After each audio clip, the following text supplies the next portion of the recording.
Her laugh cut through the music before I even made it through the door. I was still handing my coat to the hostess when I heard it. That high, breathy laugh I hadn't heard in months. Not around me, at least. But there it was, echoing across the rooftop bar, polished and practiced, sliding out of her throat like a rehearsed performance. And no, she wasn't laughing at one of my jokes. She didn't even see me walk in. I stood there like a forgotten +1 while she grinned at her boss like he was the star of a rom-com. Her hand touched his chest in that "you're so funny" way that women use to send messages. Everyone around her was dressed like GQ exploded, and there I was, freshly shaved, stiff in a jacket I bought 2 hours earlier because she texted me, "Please don't embarrass me tonight." That text still burned in my pocket. I told myself I was overthinking, that maybe she was just being professional. Maybe it was just the office culture. But then I caught her eyes sweeping past me, like I was part of the wall decor, like I wasn't her husband, like I wasn't even there. She didn't wave. She didn't smile. She didn't acknowledge me. She just turned away and leaned into her boss like they were mid-secret. I don't know why I stayed. Maybe because I needed to see how far it would go. Maybe I was still hoping I was wrong. I stood by the bar, holding a glass of something I didn't order, staring across the crowd like a kid waiting to get picked up from school. She moved through that room like it belonged to her. Not a glance. Not a touch. Not a whisper of recognition. She danced. She toasted. She whispered into ears I didn't recognize. When I finally tried to walk over, her back was already turned. Literally. And she was laughing into someone else's neck. So I left. I didn't even get a full drink down. I set the glass on a tray like a ghost and walked right out the door, not even looking back. But 3 blocks away, in the cold, with my breath fogging in front of me, my phone buzzed. "Come back." That's all it said. No context. No, "I miss you." No, "Where are you?" Just those 2 words, barking into my soul like a command. I stopped walking. Just stood there, blinking at the screen. Not even 5 minutes ago, I was wallpaper to her evening. Now suddenly I mattered? And that's when the second message came in. Desmond's wife just showed up. "Please come back now." What the hell was going on?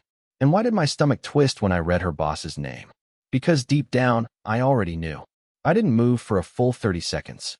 Just stood there like an idiot under a streetlight, her message glowing in my hand, snow starting to land in my hair. Desmond's wife just showed up. That sentence bounced around my skull like it was written in bold red letters. The street felt quieter than it should have.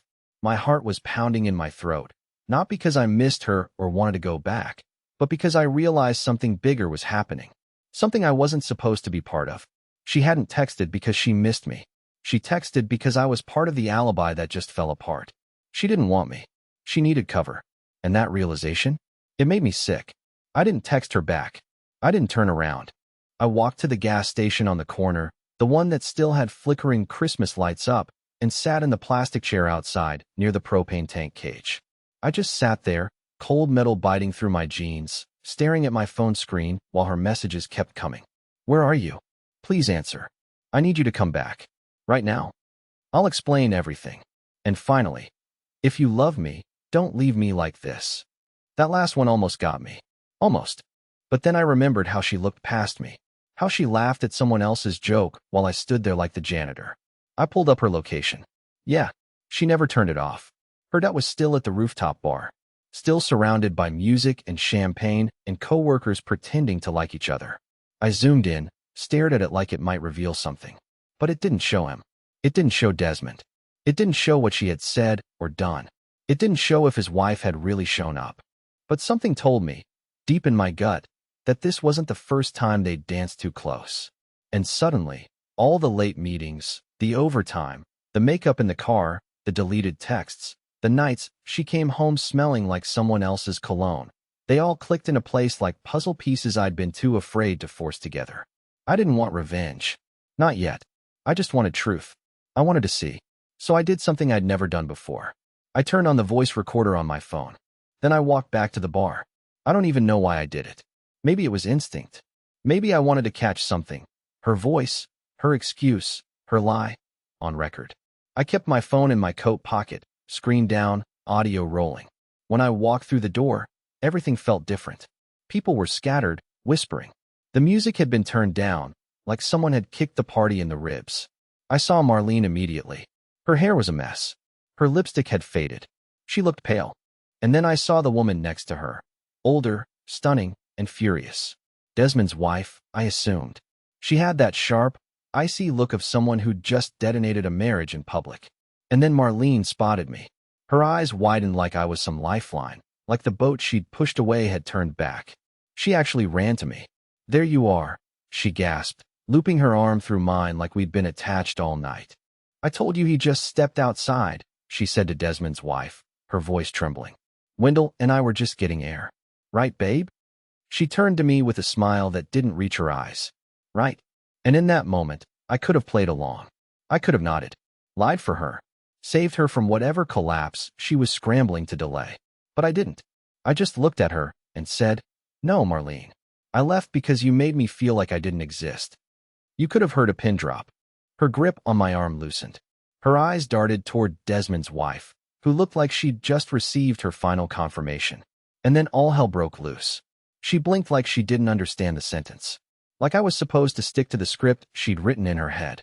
For a second, I wondered if she really believed I was going to save her, that I'd jump into her fantasy and help stitch up the mess like some loyal lapdog. But no. I stood there, coat still on, cold wind still clinging to my back, and I let the silence grow loud. Everyone turned. Conversations around us dropped off, like someone hit pause on the whole party.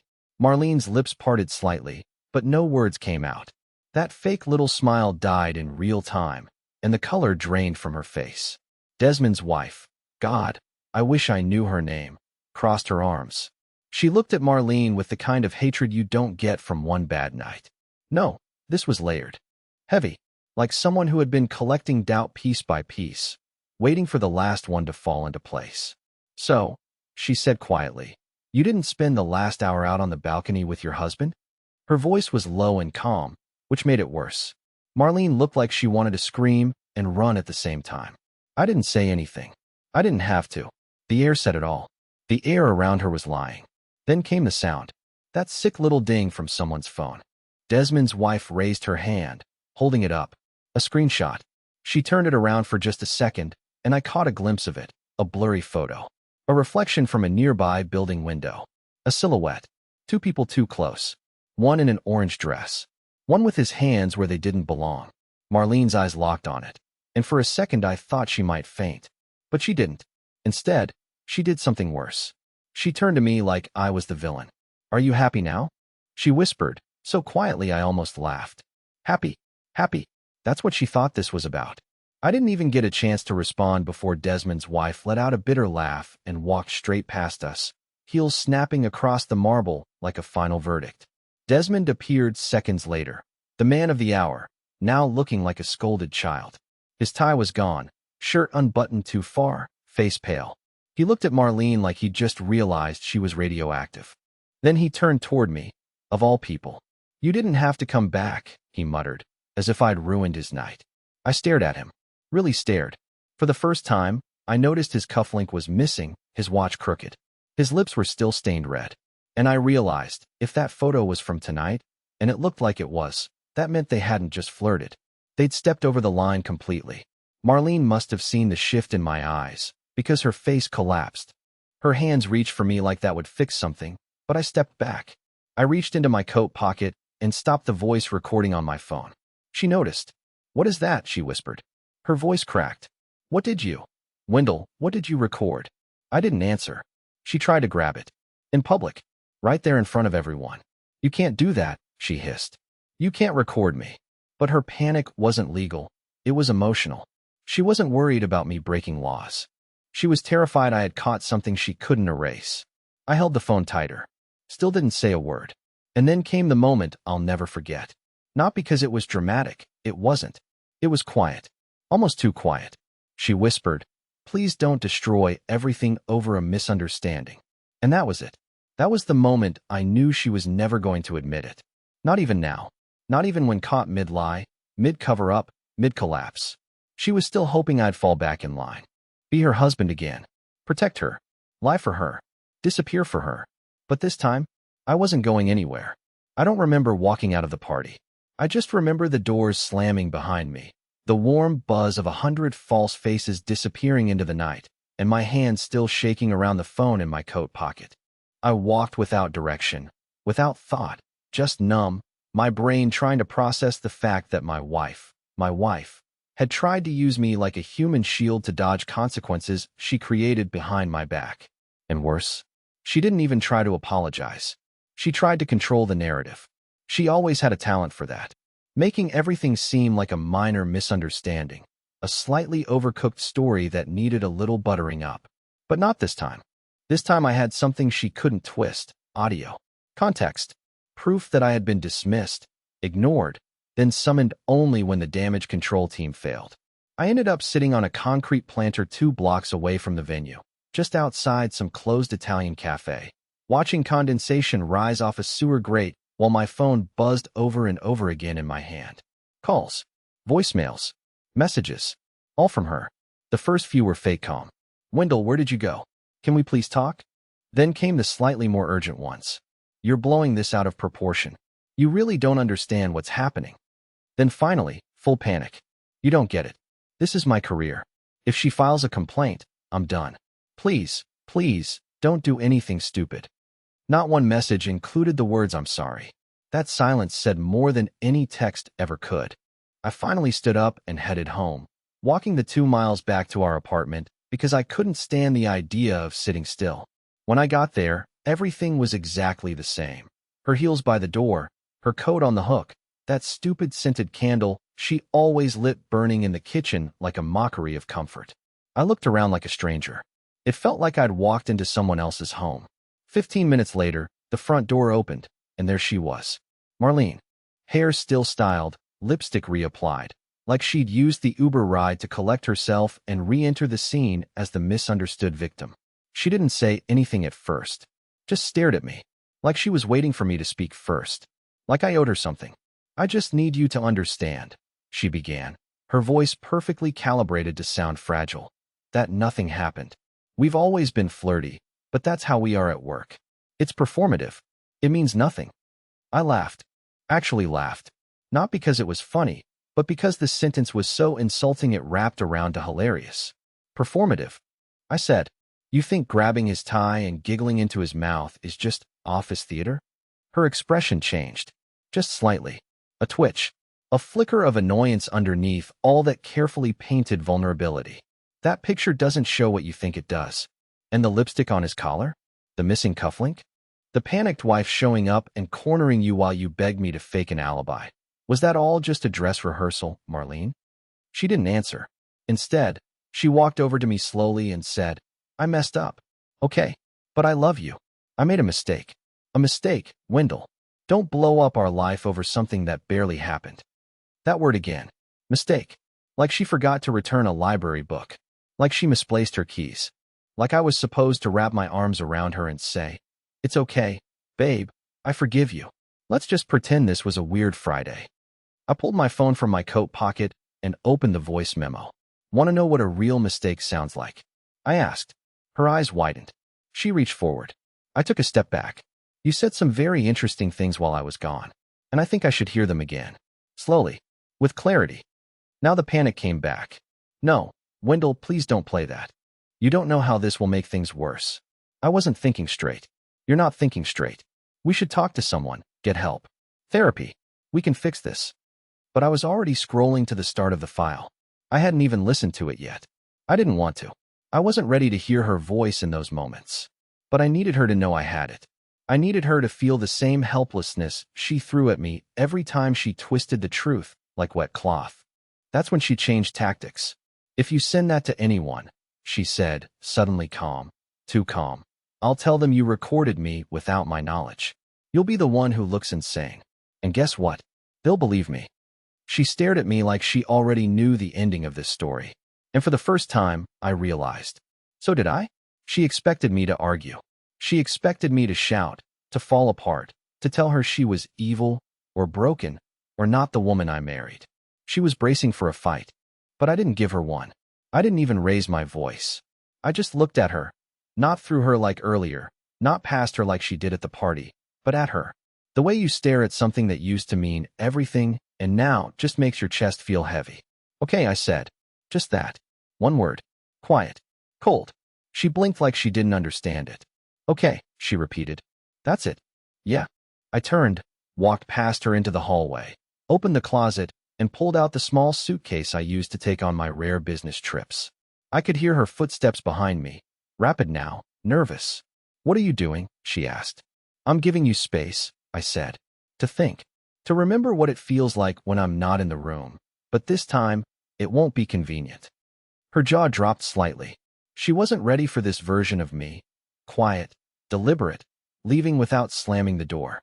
I didn't cheat, she said suddenly. Fast. Desperate. I didn't sleep with him. I never said you did. I replied without turning around. But you think I did. I think you could have told me the truth. Whatever it was. I zipped the suitcase, tossed in a charger, grabbed my car keys, and finally looked back. Her hands were shaking. You're leaving? She whispered.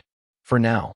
I stepped past her again, felt the tension clinging to the air between us like static. This isn't revenge, Marlene. It's reality. You didn't just betray me. You made me optional. I'm just returning the favor. Then I walked out. She didn't follow.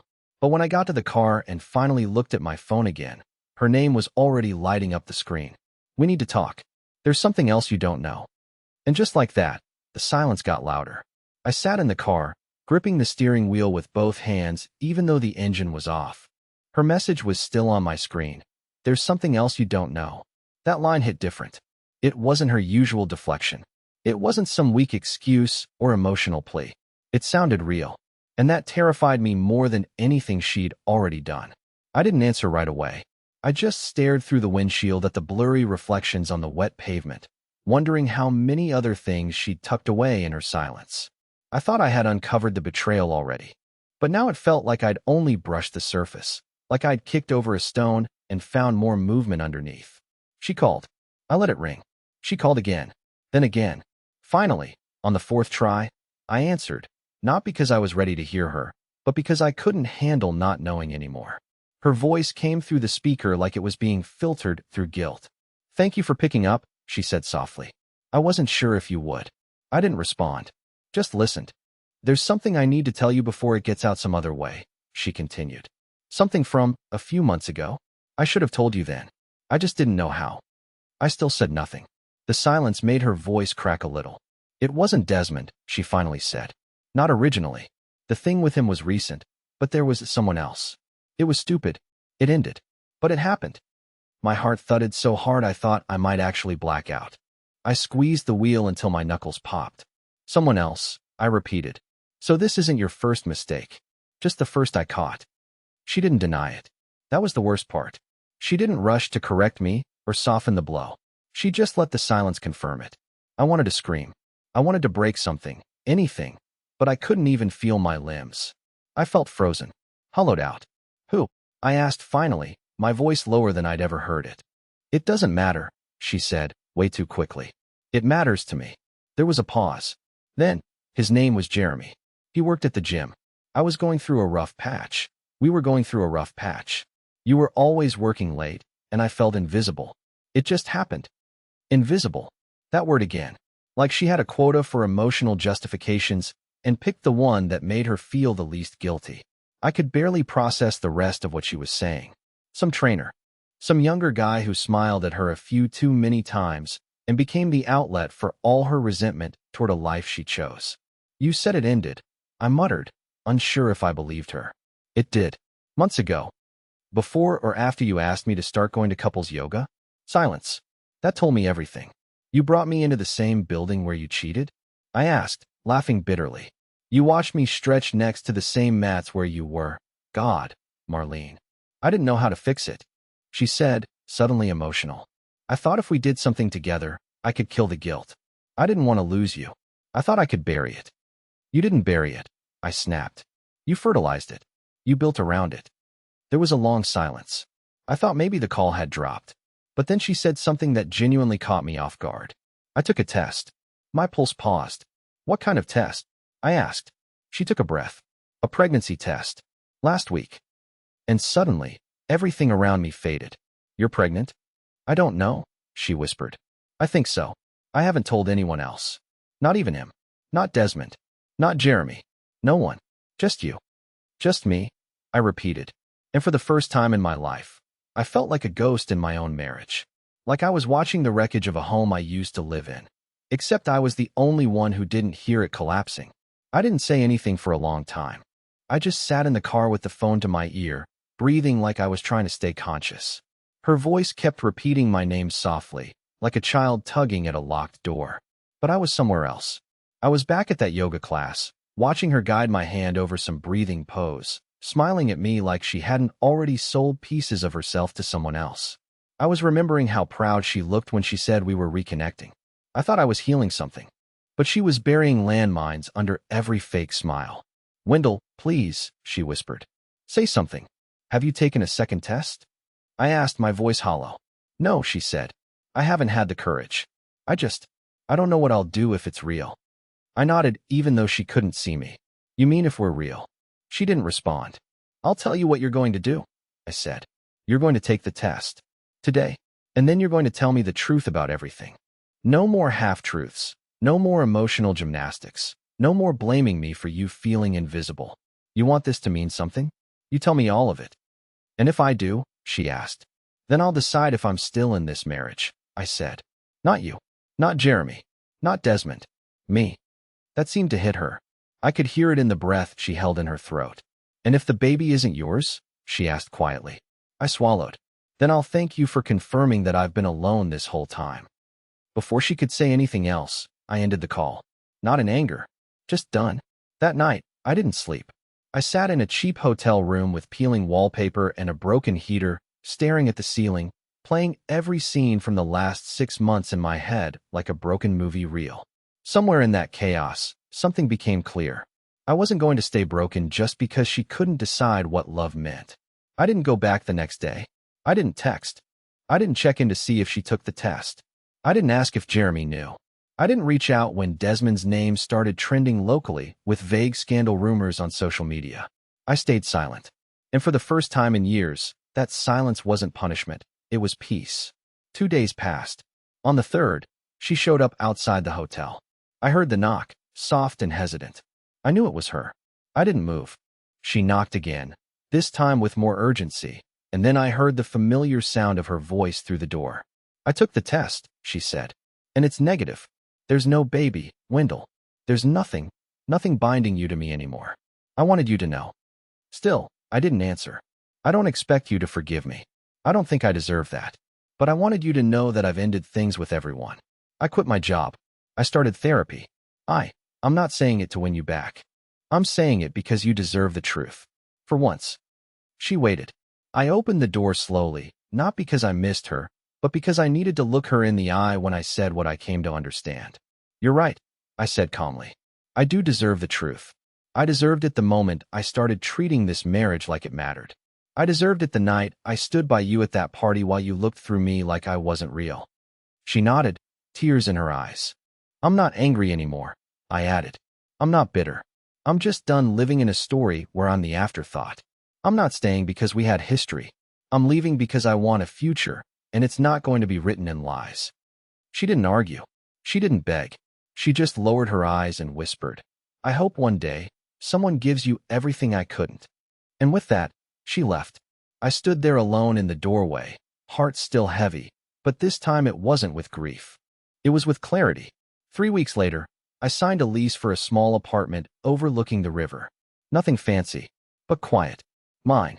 I bought a secondhand coffee table and started using the French press she always said took too long.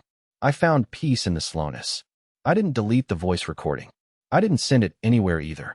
It sat on my phone like a scar, not bleeding, but real.